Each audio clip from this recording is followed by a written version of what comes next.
বাংলাদেশে ভোট হবে না।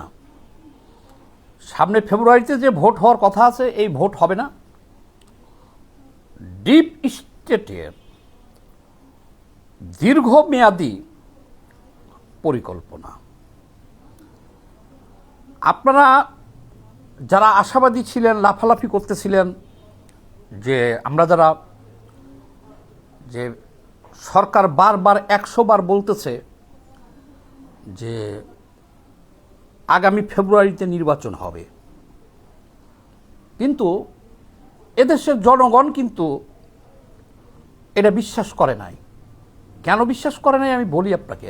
দেখেন, একটা জাতীয় নির্বাচন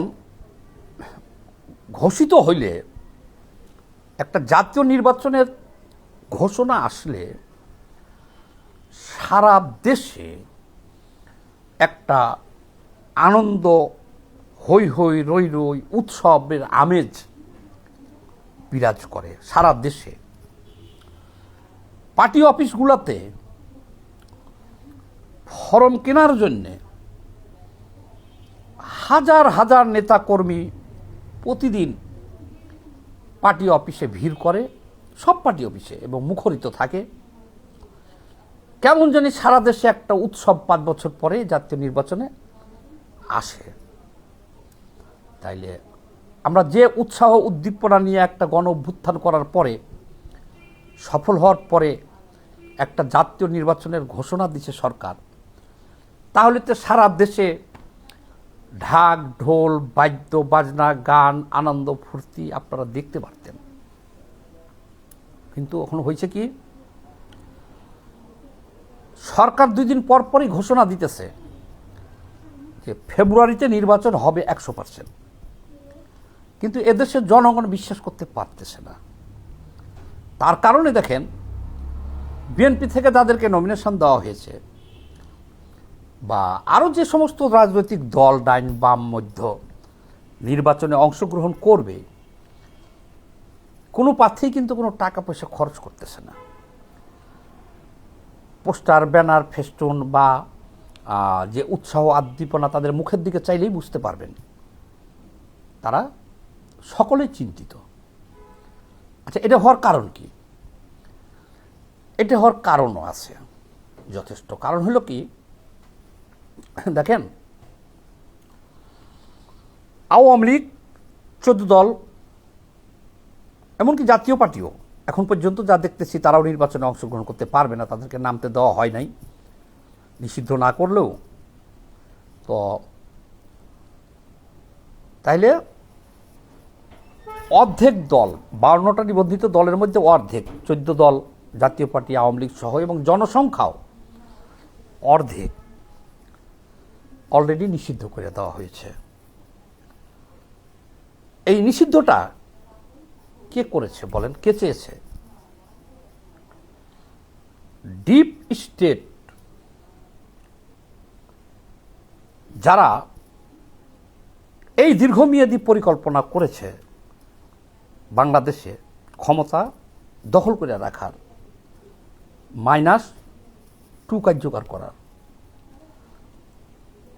তারাই কিছু ছেলে পেলেকে দিয়ে তারা এটা সামনে আনছে যে তোমরা বলো যে আওয়ামী লীগকে নিষিদ্ধ করো, আওয়ামী লীগ নিষিদ্ধ করো।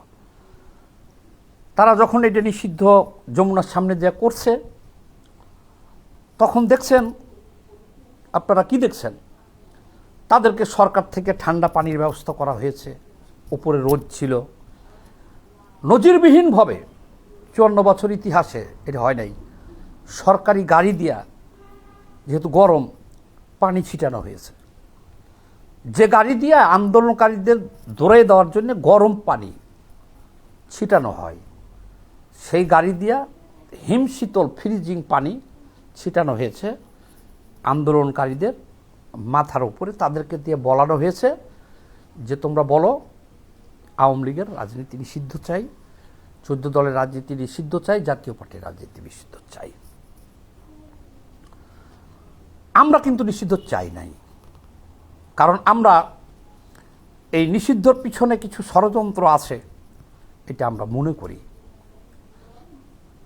-2 ফর্মুলা গণতন্ত্র হরণ 2007 সালে একবার করতে পারে নাই একটা কারণে, আওয়ামী লীগ বিএনপি সহ সব রাজনৈতিক দলগুলো ডাইন বাম এক হয়ে গেছিল যে এটা মানি না, সে কারণে পারে নাই। তাহলে এবারকার যখন আওয়ামী লীগ সহ দেশের অর্ধেক গোষ্ঠীকে রাজনীতিতে অলরেডি নিষিদ্ধ করে দেওয়া হয়েছে, বাকি থাকে অর্ধেক। সেই অর্ধেকের মধ্যে বলছি আমি, অর্ধেকের মধ্যে 80% যিনি মালিক, অর্ধেকের মধ্যে 80% মালিক হলো কে? তারেক জিয়া, বিএনপি।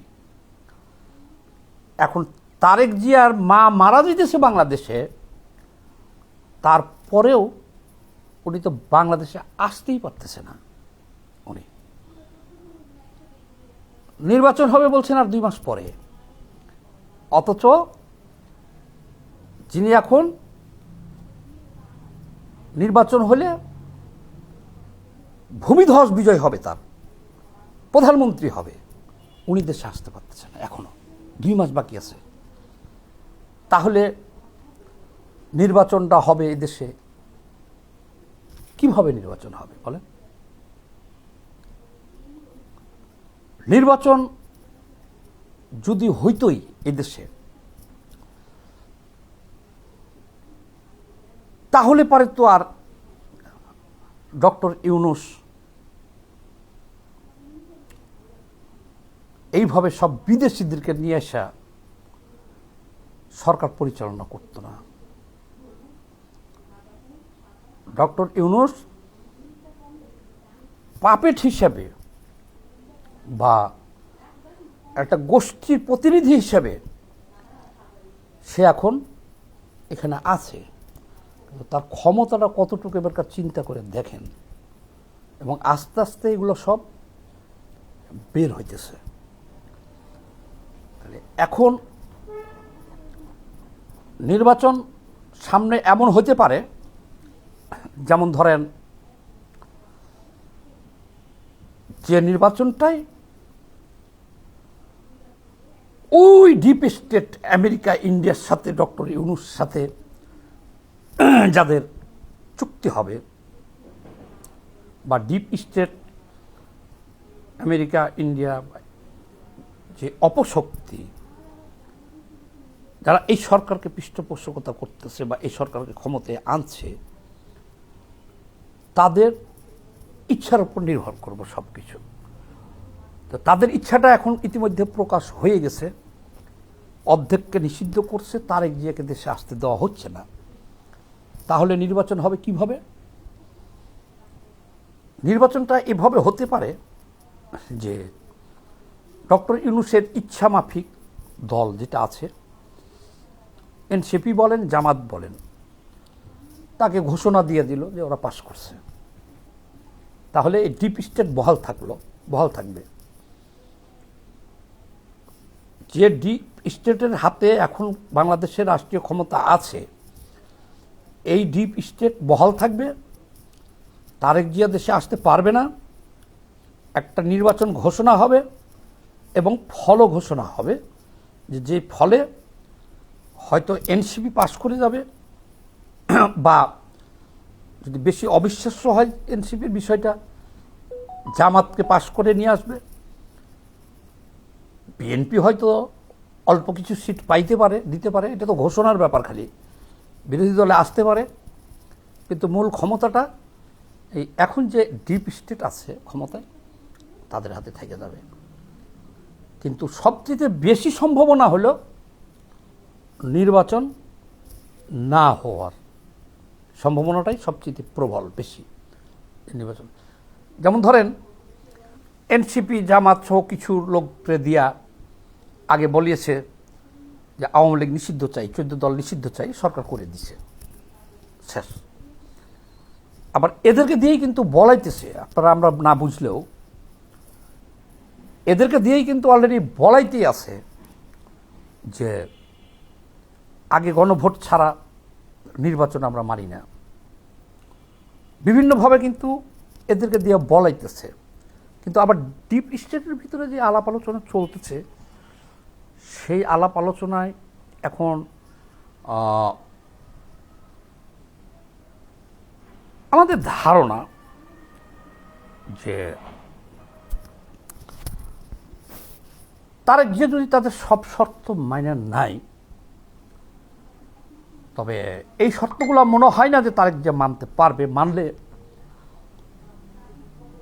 এবং এগুলো কার্যকারী সামনে ক্ষমতায় এসে করতে গেলে বিএনপির রাজনীতি শেষ হয়ে যাবে। বাংলাদেশে মার্কিন ঘাঁটি যদি চায়, সেন্ট মার্টিন চায়, করিডোর চায়, আরও যাদের স্বার্থ ইন্ডিয়ার আছে আছে, এগুলো যদি মাইনে নিয়ে তারেক জিয়া আসে আর সামনে বাস্তবায়ন করে, তাহলে বিএনপির রাজনীতি শেষ হয়ে যাবে। কাজে তারেক জিয়া এটা মানবে না। তাহলে একমাত্র এগুলো কারা মানবে? জামায়াতকে ক্ষমতায় আনলে জামাত মানবে, এগুলো মানতে পারবে। কারণ তাদের কোনো জনভিত্তি নাই। 5% 3% সমর্থন এটা থাকলে কি না থাকলে কি, আর আগামী 100 বছর রাজনীতি করলেও জামাত ক্ষমতায় যেতে পারবে না কোনোদিন।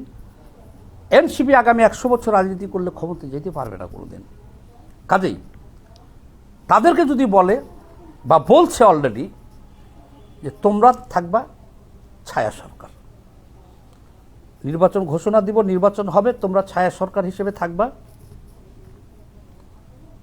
যেভাবে আমরা বলবো সেভাবে কাজ করবা। এই সাবজেক্ট, করিডোর কও, বন্দর কও, ঘাঁটি কও, সেন্ট মার্টিন কও, আরও যা ব্যবসা বাণিজ্য স্বার্থ আমাদের আছে, এগুলো এমনি এমনি দিবা, জামাত রাজি হয়ে যাবে।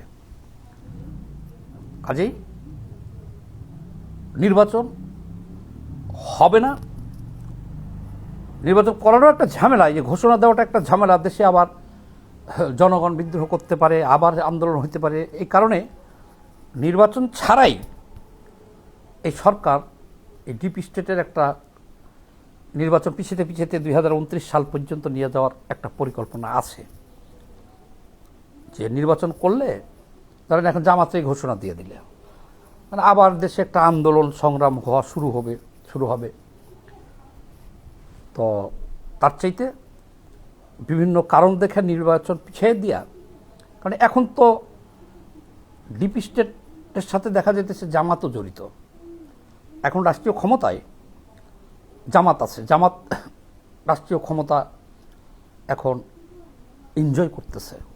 এটা তো আমরা নিজেরাই দেখতেছি। নির্বাচন হইলেও